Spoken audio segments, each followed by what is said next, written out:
चलो देखो यहाँ पे हम लोग हिस्ट्री पढ़ रहे हैं और हिस्ट्री में पहला चैप्टर है भौगोलिक खोज है।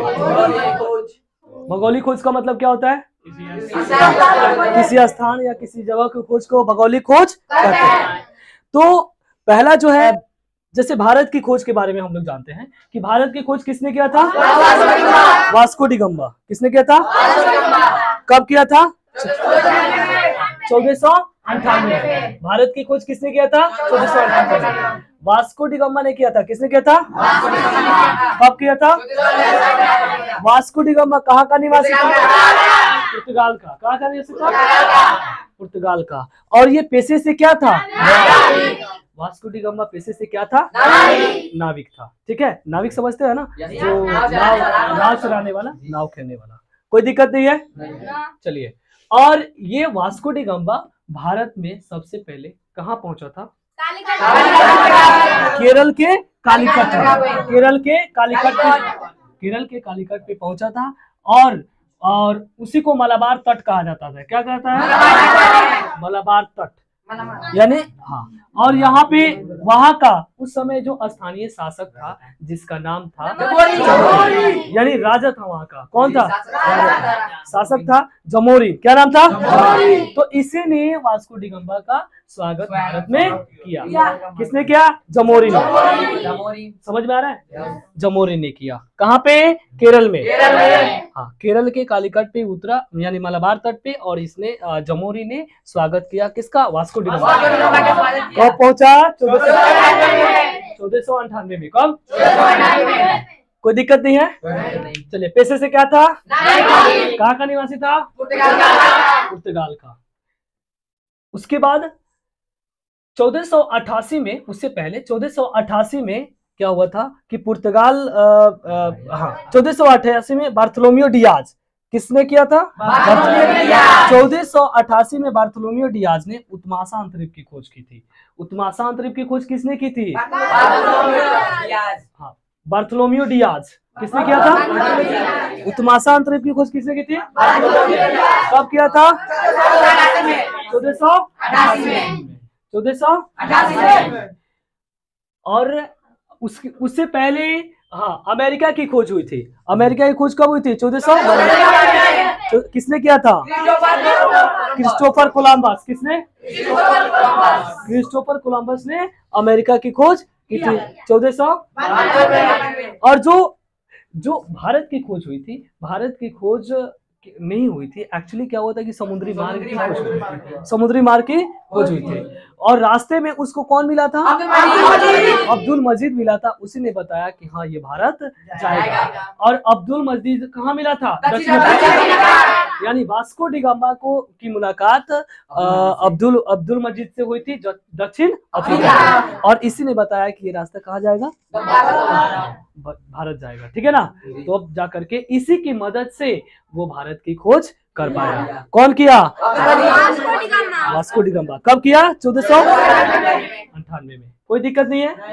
चलिए, और ये क्या है? ये अब्दुल मजीद था भारत का व्यापारी। भारत का व्यापारी था। अब्दुल मजीद का कहाँ का था? भारत का व्यापारी था। समझ में आ रहा है?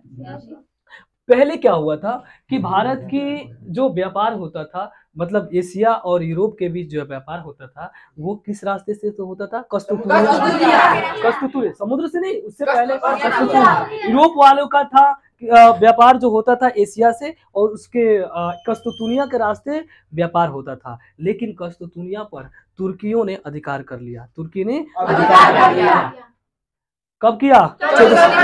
1453 में। 1453 में तुर्की ने कस्तूतुनिया पर अधिकार कर लिया और बोल दिया कि इसके रास्ते से कोई नहीं जाएगा। अगर जाएगा तो फिर उसको टैक्स देना पड़ेगा। और बहुत ज्यादा टैक्स देना पड़ेगा। तो यूरोप वालों ने सोचा कि ये तो बहुत मुश्किल हो गई। यूरोप के व्यापारी जो भी थे तो सोचे कि बहुत मुश्किल हो जाएगा, ये इतना सारा टैक्स देना पड़ेगा, तो फिर हम लोग वस्तु जब खरीद कर ले जाएंगे तो बेचेंगे किस भाव में, और क्या हमको फायदा होगा, है कि नहीं है? तो उन लोगों के लिए बहुत मुश्किल हो गई। तो उन्होंने सोचा कि कोई ना कोई उपाय करना पड़ेगा।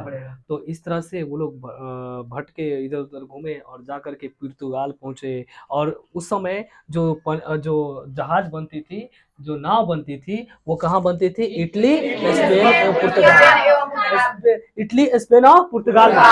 तो पुर्तगाल का जो नाविक था वो क्या नाम था उसका? Vasco D gamma. उसी ने नाव बनाया, और नाव बनाया जो नाव बना था पहली बार, जो बहुत हल्का और तेज चलने वाला नाव था, उस नाम का नाम क्या था? केरावल। क्या नाम था? केरावल। उसका नाम क्या था? केरावल। उस नाव का नाम क्या था? केरावल। हल्का और तेज चलने वाला नाव था, ठीक है ना। और इसी नाव में सफर किया कौन? पुर्तगाली वास्को डी गामा। कौन किया? तो सबसे हल्का और तेज चलने वाला जहाज का नाम क्या था? केरावल। कोई दिक्कत? अब समुद्र में जाया जाता है तो दिशाओं को तो पता नहीं चलता है, तो उसमें एक मशीन होता है जो दिशाओं का पता किया जाता है मशीन से। उस मशीन का नाम क्या नाम है? कंपास। ये कंपास जो है, इसे दिशाओं के बारे में पता चलता है। अब समुद्र में उतर गए तो फिर पता चलेगा? पता नहीं चलेगा पूरब किधर है, दक्षिण किधर है, पश्चिम किधर है। तो एक मशीन है, उसका नाम है कंपास, और ये कंपास जो है ना, दिशाओं के बारे में जानकारी देता है। कोई दिक्कत नहीं। और ये जो यूरोप वाले जो थे, ये कंपास के बारे में किस देश से जानकारियां ली थी? अरबों से। कहाँ से? अरबों से इन्होंने कंपास की जानकारियां ली थी, यानी अरबों से सीखा था कंपास को यूज करना। कोई दिक्कत नहीं है? समझ में आ रहा है? तो यूरोप वालों को तो कस्तूनिया का रास्ता बंद हो गया।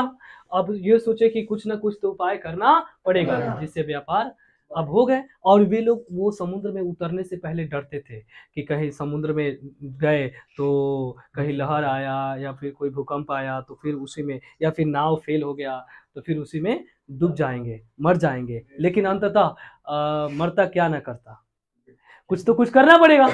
तो हो गया, उतर गए, लेकर के रिस्क लिए, खतरा लिए और उतर गए पानी में, समुद्र में उतर गए। और इस तरह से देशों की खोज हो गई। और देश खोज होने का मतलब विकास बढ़ने लगा, धीरे धीरे वो भी विकास करने लगे। तो जब वास्को डी गामा आया तो देश की पता चल गया उसके भी भारत भी एक देश है, और वहां से व्यापार धीरे धीरे बढ़ने लगा। और यहाँ से जब कोई भी वस्तु ले जा करके जब यूरोप के बाजार में बेचा जाता था तो कितने गुने फायदे पे? 26 गुने फायदे पर बेचा जाता था उसको। उस वस्तु को 26 गुने फायदे पर यूरोप के बाजार में बेचा जाता था। तो काफी फायदा हुआ ना। और इधर अमेरिका भी खोज भी हो गई थी 1492 में। कब हुई थी? किसने किया था? Christopher Columbus. बोलो कोई दिक्कत? क्रिस्टोफर कोलंबस ने 1492 में अमेरिका की खोज की। बोलो कोई दिक्कत? समझ में आ रहा है ना? तो इस तरह से देश का खोज हुआ और बिजनेस व्यापार बढ़ा और देश के साथ एक जुड़ाव हुआ। समझ में आ रहा है? कोई दिक्कत नहीं है? चलिए। हाँ, और रेड इंडियन किसे कौन कहा? कोलंबस। हाँ, अमेरिका में गया। अमेरिका जब पहुंचा तो वहां के निवासियों को रेड इंडियन कहा। क्या कहा? Red Indian. कौन बोला? कोलंबस। कोई दिक्कत है? समझ में आ रहा है ना? तो इस तरह से भारत का खोज हुआ और अमेरिका का खोज हुआ। 11वीं से 12वीं शताब्दी में जेरूसलम पर आक्रमण कौन किया था? अरबों ने। ठीक है, बात समझ में आ गई ना सब? कोई दिक्कत? तो ये रहा, ये यहाँ तक आज हम लोगों ने पढ़ा है, फिर आगे पढ़ेंगे। ठीक है।